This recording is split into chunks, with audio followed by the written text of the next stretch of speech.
한창 사회에서 활동을 하고 주도적으로 일을 하던 40대 때 외근을 마치고 들어오는 길, 회사 근처의 큰 공원에 노인들이 모여있는 모습을 봤습니다. 무료하게 앉아서 수다를 떨거나 무료 급식줄을 서 있는 모습을 보면서 나는 절대 늙어도 저런 곳에 가서 시간을 보내는 늙은이는 되지 말아야지라는 제 생각을 했습니다. 그리고 저는 자신 있었어요. 저의 삶은 풍요로웠고 여유로웠거든요. 경제적으로 여유도 있었고 와이프와 아이들과 함께 가족이 함께 모이면 행복하고 즐겁기도 했습니다. 그러니까 제가 봤을 때 공원에 모이는 노인들은 뭔가 궁핍한 생활을 하거나 가족 간에 불화가 있는 사람들이라는 생각이 들었어요. 와이프와 사이가 안 좋거나 자식들이 불효자일 거라는 확신을 했었죠. 그러니까 저와는 전혀 상관없는 삶이라는 제 생각도 했고, 한편으로는 그 노인들이 한심하면서 불쌍하다는 생각도 했답니다. 그런데 이제 제 나이가 70이 다 되고 보니 제가 얼마나 교만하고 한심한 생각을 했었는지 후회스럽네요. 저의 이야기를 좀 들려드리겠습니다. 저는 올해 69살이고 몇 년 전 대기업에서 정년 퇴직한 박영진이라고 하는 평범한 할아버지입니다. 저는 서울 외곽의 작은 마을에서 태어나 어린 시절에는 부모님을 도와 농사일을 하며 자랐습니다. 집안이 넉넉하지 않았기에 대학 진학은 꿈도 못 꾸고 고등학교를 졸업하자마자 도시로 올라와 공장에서 일하기 시작했죠. 20대 중반, 운 좋게도 한 대기업에 입사하게 되었습니다. 처음에는 자재를 관리하는 창고 담당이었는데 업무를 배우고 경험을 쌓으면서 점점 승진해 나갔습니다. 노력은 배신하지 않는다는 말처럼 저도 정말 열심히 살았습니다. 새벽같이 출근하고 밤늦게 퇴근하며 온종일 숫자와 씨름했죠. 결혼은 30즈음에 했습니다. 당시 아내는 대학원에서 공부를 하던 중이었는데 제가 늘 손수 만든 도시락을 들고 찾아가며 마음을 얻었습니다. 결혼 후에는 자녀 둘을 낳고 키우며 바쁘게 살았습니다. 아이들이 초등학생일 때는 밤늦게까지 야근하는 아빠를 보고 아빠는 왜 늘 회사에서 살아?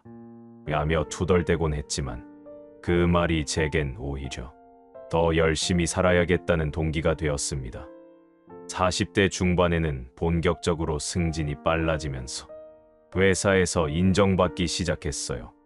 한 번은 회사 창립 기념일 행사에서 최우수 직원으로 뽑혀 대표님께 상을 받았던 기억이 납니다.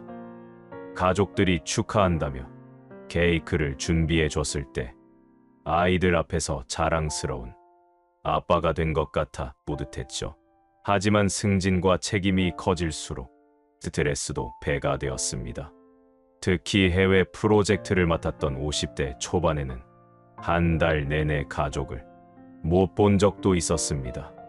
그땐 아이들이 중학생이었고 사춘기가 한창이었는데 그 시기를 제대로 함께하지 못했다는 게 지금도 아쉽습니다. 정년 퇴직을 하기 직전까지 저는 회사의 경영기획팀에서 일했습니다. 회사의 중장기 목표를 세우고 예산을 관리하며 프로젝트를 조율하는 일이 주 업무였죠. 매일 두꺼운 보고서를 작성하고 숫자와 그래프를 보며 머리를 싸매던 날들이 아직도 눈에 선합니다. 동료들과 회의를 하다 보면 시간 가는 줄 몰랐고 회사의 성과가 좋을 때는 기쁨을 함께 나누며 보람을 느꼈습니다. 그렇게 40여 년을 일하다 보니 제 삶은 오롯이 회사에 맞춰져 있었습니다. 일찍 출근하고 늦게 퇴근하는 게 일상이었고 주말에도 업무 생각을 놓지 못했죠. 아내는 여보, 당신은 회사 없으면 무슨 재미로 살까?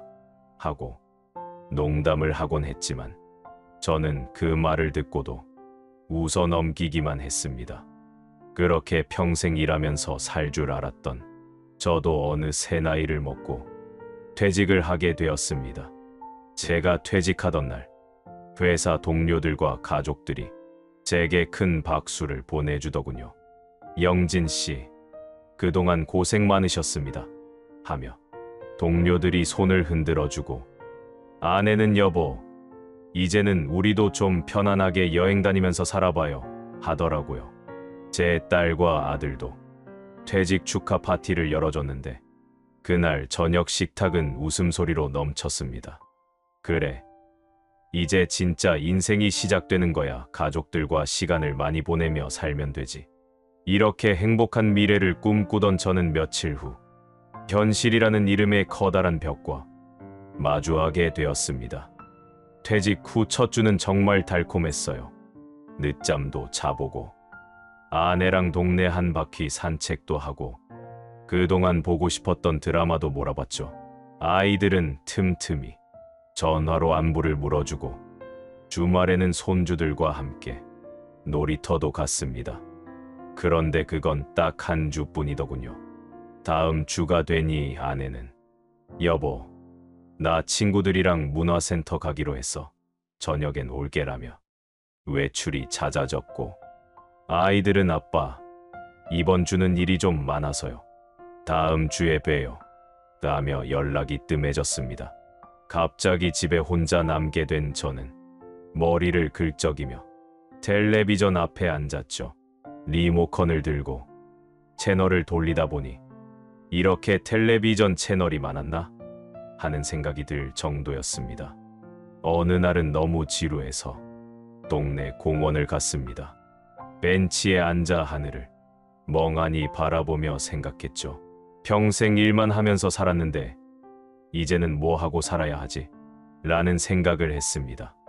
수십 년을 살아오면서 내가 뭘 해야 할지 모르겠다고 생각한 건 그때가 처음이었던 것 같아요. 가족들은 자꾸 저에게 쉬라고 말했지만 도대체 어떻게 쉬는 건지도 모르겠더라고요. 그렇게 멍하게 앉아서 있는 모습을 보고는 동네 아주머니 한 분이 말을 걸어왔습니다. 아저씨, 왜 그렇게 시무룩해 보이세요? 뭔 일 있으세요? 저는 아니요. 그냥 퇴직하고 집에만 있으려니 좀 답답해서요. 라고 대답했죠. 그러자 아주머니는 한숨을 쉬며 말하더군요. 저희 남편도 그러더니 하루는 혼자 청소기를 고치다 폭발 소리를 내고 다음 날은 갑자기 베란다에 텃밭을 만든다고 난리를 치더라고요. 그래도 뭐 잘 적응하실 거예요. 그 말을 듣고 웃음이 나더군요. 집에 돌아와 저는 뭔가 해야겠다는 생각이 들었습니다. 먼저 아내의 낡은 자전거를 꺼내 닦아봤습니다. 녹슨 체인을 기름칠하고 바퀴 공기를 채운 뒤 동네를 한 바퀴 돌았죠. 어린 시절 자전거를 타고 뒤놀던 기억이 떠오르며 기분이 묘하게 좋아지더군요. 그리고 제가 뭔가 할 일이 있다는 것이 즐거웠습니다. 그리고 동네도 돌아다녀 봤어요. 이 동네에 산지 벌써 10년이 넘었는데 모르는 길이 많이 있더라고요. 그러다가 동네 마트에서 물을 사고 마트 앞에 테이블에 앉아 쉬고 있는 모습을 보더니 마트 사장님이 어르신, 저 옆에 경로당이 있는데 한번 가보세요라고 말하는 거예요. 저는 순간 기분이 좀 나빴습니다. 저는 아직 경로당을 갈 만큼 늙은 나이가 아니라고 생각하고 있었거든요. 좀 짜증이 나서 대충 대답을 하고 일어나서 집으로 바로 들어왔습니다. 그런데 이상하게도 그 말이 머릿속을 떠나지 않고 계속 생각이 나는 거예요. 나만 모르고 있을 뿐이지 다른 사람들이 보기에는 여지없는 노인일 뿐이라는 생각에 씁쓸해지기도 했습니다. 저는 그날 이후로 집안에 고칠 물건이 없는지 찾기 시작했습니다. 우선 제가 할 수 있는 일들이 그런 것들이었거든요. 퇴직을 한 이후에는 사실 아내와 함께 식사를 하고 산책을 하면서 지내고 싶었는데 아내는 굉장히 바쁘더군요. 사실 제가 회사에서 일하는 동안 아내는 아이를 키우고 집안일을 완벽하게 해낸 사람입니다. 일 때문에 바빠서 집안일은 도와주지도 못했는데 잔소리 한 번 없이 말이죠. 그래서 아이들이 다 크고 독립을 한 후에는 아내가 하고 싶은 것들을 하고 지내기 시작했습니다. 배우고 싶은 것들을 배우고 친구들을 만나면서 말이죠. 저는 그런 모습이 너무 좋았습니다. 다른 집 아내들은 잔소리가 많다고 하는데 제 아내는 자신만의 시간을 갖고 다양한 활동을 하면서 스스로 발전적인 생활을 사는 사람이었거든요. 그러니까 제 일에도 항상 적극적으로 격려해 주었고 일하면서 집안일로 스트레스를 받지 않게 해준 사람이었습니다. 그러니까 갑자기 그 모든 생활을 중단하고 나와 시간을 보내달라고 할 수는 없었어요. 저는 아내에게서 서운하다는 생각을 하지 말고 제 스스로 이 시간을 지루하지 않게 보낼 것들을 만들어야 한다고 생각했습니다. 그래서 매일 자전거를 타고 동네를 산책했고 가끔은 버스를 타고 시내의 책방을 가거나 혼자 카페에서 지나가는 사람들을 보면서 시간을 보내기도 했습니다. 저는 그제서야 사회에 나온 것 같다는 느낌이 들었어요. 그동안은 회사에 갇혀 살았고 지금은 세상 사람들이 살아가고 있는 사회로 말이죠. 그러면서 제가 사람들에게는 나이 많은 노인으로 보인다는 것도 실감을 하게 되었습니다. 버스나 지하철 등 대중교통을 이용하면 젊은 사람들은 저에게 자리를 양보해 주었습니다. 혹시 길을 물어보면 귀에 대고 큰 소리로 아이에게 말하듯이 설명해 주는 모습을 보고 현실을 깨달을 수 있었답니다. 저는 다음 날 아침 일찍 동네 경로당에 갔습니다. 저 혼자만 노인이 아니라고 우기는 것도 고집처럼 느껴졌거든요. 막상 경로당에 가보니 저보다 어린 사람도 있었고 저에게 젊은이라고 부르는 노인분도 있더라고요. 아무튼 경로당은 이미 할아버지 할머니들의 본부처럼 보였어요. 장기판이 펼쳐져 있고 옆에서는 할머니들이 뜨개질을 하며 이야기를 나누고 있었죠. 처음엔 낯설었지만 옆자리 할아버지가 장기 한 판을 권유해 주셔서 함께 시간을 보내면서 점점 익숙해졌습니다. 그날 저는 두 판을 내리지고 집에 왔습니다. 다음 날도 가서 한 판 이기고 오겠다며 이를 악물었죠. 신기하게도 퇴직 후 처음으로 마음이 설렜던 순간이었습니다. 그 후로 저는 경로당에서 장기를 두고 주말에는 손주들과 시간을 보내며 점점 삶의 활력을 되찾아갔습니다. 그러던 중 문득 회사 근처에 있던 큰 공원이 떠올랐습니다. 40대 시절 그 공원 앞을 지날 때마다 벤치에 앉아있던 어르신들을 보며 혼잣말을 하곤 했습니다. 나는 늙어도 저런 곳엔 절대로 가지 않을 거야. 여행 다니고 골프 치면서 시간을 보내겠지. 당시에 저는 그 공원을 단순히 외롭고 힘든 사람들이 모이는 공간이라 여겼습니다. 가난한 노인들이나 자식들에게 소외된 사람들이 찾는 곳이라는 고정관념이 있었죠. 그러니까 저는 평생 그 공원을 찾을 일은 없을 거라고 생각하던 곳입니다. 아침부터 모여서 시간을 보내는 노인들과 저는 다를 것이라고 생각했기 때문이죠. 집에서 공원까지는 걸어서 30분 정도 걸렸습니다. 낡은 운동화를 신고 천천히 걸음을 옮기며 옛 기억에 잠겼습니다. 회사에서 밤늦게 퇴근하며 그땐 공원을 겼는지라며도 거들떠보지 않았는데 이제는 발걸음을 그곳으로 향하는 제 자신이 조금 낯설게 느껴졌습니다. 공원 입구에 도착했을 때 저는 한참 동안 서 있었습니다. 제 앞에는 넓은 잔디밭과 작은 연못이 보였고 벤치에는 어르신들이 앉아 계셨습니다. 나무 아래에 삼삼오오 모여 이야기를 나누는 모습이 보였지만 그곳에 다가가는 건 쉽지 않았습니다. 내가 결국 여기까지 오다니 스스로를 다독이며 조심스럽게 발을 내딛었습니다. 처음 공원을 둘러볼 때는 모든 것이 낯설었습니다. 벤치마다 앉아있는 어르신들의 시선도 부담스러웠고 오가는 사람들이 저를 쳐다보는 것 같아 마음이 불편했습니다. 혼자 산책하는 척하며 공원의 구석구석을 둘러봤지만 이곳에서 제가 어울릴 수 있을까 하는 의문이 들었습니다. 그렇게 몇 바퀴를 천천히 돌고 있던 중 한 노인이 말을 걸어왔습니다.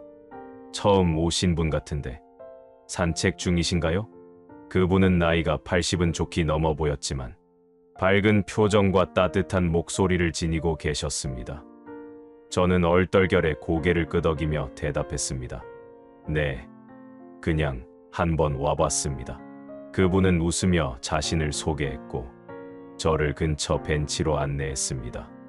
벤치에서는 3명의 어르신이 이야기를 나누고 있었습니다. 그중 한 분은 자신을 소개하며 이렇게 말했습니다. 여기 처음 오셨나 보네요. 우리도 다들 처음엔 어색했어요. 그런데 여기 사람들하고 이야기하다 보면 생각이 많아질 틈도 없고 재미있어져요. 그들의 이야기를 들으며 저는 조금씩 마음이 편안해졌습니다. 그날 그들과 1시간가량 이야기를 나누다 보니 공원이 예전과는 전혀 다르게 느껴졌습니다. 며칠 후 저는 다시 공원을 찾았습니다. 이번에는 처음보다 조금 더 여유로운 마음으로 공원을 둘러봤습니다. 작은 연못 앞에서 낚싯대를 들이우고 있는 어르신들, 게이트볼을 치며 웃고 있는 분들, 나무 아래에서 책을 읽는 이들의 모습이 눈에 들어왔습니다. 공원은 단순히 외로운 사람들이 모이는 공간이 아니라 서로의 이야기를 나누고 삶의 기쁨을 공유하는 장소처럼 느껴졌습니다. 공원을 자주 찾으면서 저는 그곳에서 다양한 사람들을 만났습니다. 자식들이 멀리 살고 있어 혼자 지내는 분, 젊었을 때 교사였던 분, 심지어는 저처럼 퇴직 후 공허함을 느껴 이곳에 오게 된 분까지 각자의 사연이 있었습니다. 처음엔 그들의 이야기가 다소 무겁게 느껴졌지만 점점 그들 안에 담긴 따뜻함과 긍정적인 에너지가 전해졌습니다. 어느 날 공원에서 알게 된 한 어르신이 조용히 제 옆자리에 앉으셨습니다. 담배 한 대를 피우며 한참 동안 말을 하지 않으시더니 갑자기 입을 여셨습니다. 처음엔 나도 여기 오는 게 자존심 상했어요. 뜻밖의 고백에 놀라서 고개를 돌려 그분을 바라보니 담담한 표정으로 이야기를 이어가셨습니다. 젊을 땐 나도 대단한 사람이었거든요. 대기업 건설사에서 기술 총괄을 맡았었지. 내가 설계한 건물들이 아직도 서울 곳곳에 서 있어요. 그때는 그게 자랑이었는데 퇴직하고 보니 아무도 그런 걸 기억해주지 않더라고. 가족들도 내가 그랬던 사람인지 잊은 것 같고 그분의 말투는 담담했지만 속에 숨겨진 깊은 외로움이 느껴졌습니다. 잠시 말을 멈추고 담배 연기를 뿜어내던 그분이 다시 말을 이어갔습니다. 그런데 여기 와서 사람들하고 이야기 나누다 보니 마음이 참 편해지더라고요. 다들 대단했던 사람들이야. 여긴 그냥 사는 이야기를 나누는 곳이거든. 그 말에 저는 갑자기 호기심이 생겼습니다. 공원에 모인 어르신들이 과거에 어떤 삶을 살았는지 궁금해졌습니다. 그날 이후 저는 그 어르신의 소개로 다른 분들과 이야기를 나누기 시작했습니다. 벤치에 앉아 계신 분들 중에는 예전에 자신이 어떤 사람이었는지 이야기하는 분들이 많았습니다. 한 분은 작은 안경을 쓰고 신문을 읽고 계셨는데 알고 보니 예전에는 대학 교수로 일하셨던 분이었습니다. 내 전공은 역사였어요. 수업 시간에 전 세계의 역사를 얘기하면 학생들이 참 잘 들어줬지. 그땐 내가 꽤 중요한 사람이라고 생각했는데 정작 퇴직하고 나니 아무도 내 얘기를 듣지 않더라고요. 그런데 여기 와서부터는 달라요. 내가 알고 있는 이야기를 해주면 다들 귀를 쫑긋 세우고 들어주거든. 그것만으로도 내가 다시 가치 있는 사람이 된 것 같아. 또 다른 분은 나무 그늘 아래에서 체스를 두고 계셨습니다. 그분은 젊었을 때 외교관으로 여러 나라를 다니며 중요한 임무를 맡으셨다고 했습니다. 내가 말로 싸워서 협정을 몇 개나 체결했는데 이제는 내 말을 귀담아 들어주는 사람이 없어졌어요. 처음에는 너무 속상했는데 여기서 체스를 두면서 사람들하고 이야기를 나누니까 옛날 얘기를 자연스럽게 하게 되더라고. 그리고 그때 느꼈던 내 성취감도 다시 떠오르고 그분은 체스말을 옮기며 살짝 미소를 지으셨습니다. 한 번은 공원 모퉁이에서 기타를 치는 할아버지를 만났습니다.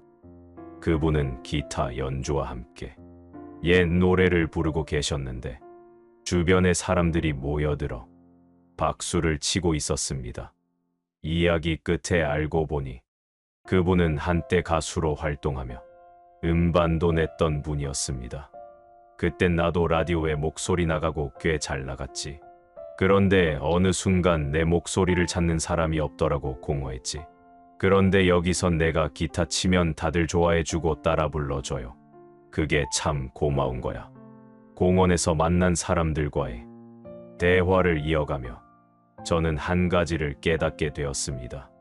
저는 그동안 노인들을 자기도 모르게 마음속으로 무시하고 있었던 겁니다.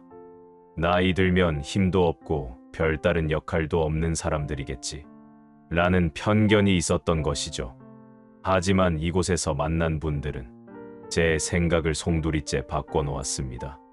그들은 젊은 시절 저보다 훨씬 더 훌륭한 일을 해냈던 사람들이었습니다. 한 분은 나라의 외교를 위해 헌신했고 또 한 분은 미래 세대를 위해 지식을 가르쳤으며 누군가는 사람들의 마음을 울리는 음악을 남겼습니다. 모두가 각자의 자리에서 치열하게 살아왔던 사람들입니다.